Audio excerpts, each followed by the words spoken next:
समंदर का वो रास्ता जिसे दुनिया का डेथ ट्रैप या चेक पॉइंट कहा जाता है, वहां एक बार फिर युद्ध के नगाड़े बज चुके हैं। खबर आ रही है कि दुनिया की सबसे संवेदनशील समुद्री नस स्ट्रेट ऑफ हॉर्मुज में 2 जहाजों को शिकार बनाया गया है। शिकारी कौन है? दावा है कि ईरान की वो रेवोल्यूशनरी गार्ड सेना जो समंदर में तेज रफ्तार नावों, ड्रोन और मिसाइलों से लैस होकर बैठी है।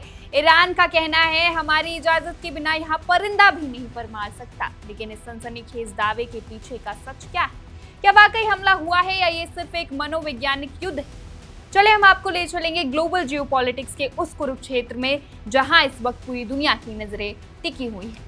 सबसे पहले जान लेते हैं कि आखिर हुआ क्या है। ईरान की जो सबसे ताकतवर और कड़क सेना है, जिसे IRGC यानी इस्लामिक रेवोल्यूशनरी गार्ड कॉर्प्स कहा जाता है, उसकी नौसेना ने एक बड़ा दावा किया है।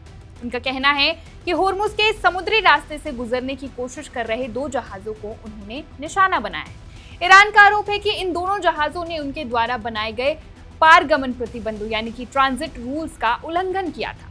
ईरान की सरकारी मीडिया भी चीख कर कह रही है कि उन्होंने पहले ही चेतावनी दी थी कि इस रास्ते पर कड़ा नियंत्रण लागू रहेगा और जिसने बात नहीं मानी अंजाम भुगतने के लिए तैयार रहे। लेकिन रुकिए, इस पूरी कहानी में जितना बड़ा दावा है उतने ही बड़े रहस्य भी छिपे हुए। ईरानी मीडिया ने ढिंढोरा तो पीट दिया, लेकिन कुछ बेहद जरूरी बातें छुपा ली। पहला सवाल, वो 2 जहाज कौन से थे? उनका नाम क्या था? दूसरा सवाल, उन जहाजों पर किस देश का झंडा लगा था? वो भारत के थे, चीन के थे, अमेरिका के या किसी यूरोपीय देश के?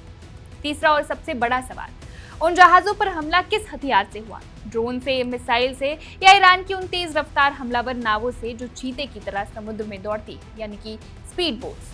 इन सवालों का जवाब फिलहाल किसी के पास नहीं है। ना तो नुकसान की कोई आधिकारिक रिपोर्ट आई है और ना ही ये पता चला है कि जहाजों पर मौजूद क्रू मेंबर्स सुरक्षित है या नहीं। ये कोई पहली घटना नहीं है। साल 2026 की शुरुआत से ही इस पूरे इलाके में तनाव चरम पर है। पिछले कुछ महीनों में हमने देखा कि कैसे कई कमर्शियल जहाजों को जबरन रोका गया, उनके रास्ते बदलवाए गए और कुछ को नुकसान भी पहुंचाया गया। इसका सीधा असर आपकी और हमारी जेब पर पड़ता है। जब समंदर में जहाजों पर हमले होते हैं तो शिपिंग कंपनियों का इंश्योरेंस यानी बीमा की लागत आसमान छूने लगती है। जहाजों को लंबे रास्ते तय करने पड़ते हैं, जिससे माल ढुलाई महंगी हो जाती है और नतीजा अंतर्राष्ट्रीय बाजार में तेल की कीमतें बढ़ने लगती है और महंगाई का बम फूट जाता है। हालांकि इस खबर का एक और पहलू जो आपको जानना बेहद जरूरी है, अभी तक जितने भी दावे किए गए हैं वो सिर्फ ईरान की तरफ से आए हैं। जो इंटरनेशनल मैरीटाइम अथॉरिटीज है, जो बड़ी शिपिंग कंपनियां हैं, ये जो सैटेलाइट से दुनिया के हर जहाज पर नजर रखने वाला डेटा होता है, उनमें से किसी ने भी अभी तक इस हमले की इंडिपेंडेंट वेरिफिकेशन यानी कि स्वतंत्र पुष्टि नहीं की। यानी ये भी हो सकता है कि ईरान मनोवैज्ञानिक दबाव बनाने के लिए या तो अपनी ताकत दिखाने के लिए इस तरह के दावों को हवा दे रहा है। स्थिति लगातार बदल रही है और जैसे जैसे नए आंकड़े सामने आएंगे तस्वीरें साफ हो जाएंगी। समुद्र की ये लहरें शांत दिखती है, लेकिन इनके नीचे जियोपॉलिटिक्स का एक ऐसा ज्वालामुखी सुलग रहा है जो कभी भी फट सकता है। अगर ईरान का ये दावा सच निकला तो क्या अमेरिका और इसके सहयोगी देश चुप बैठेंगे?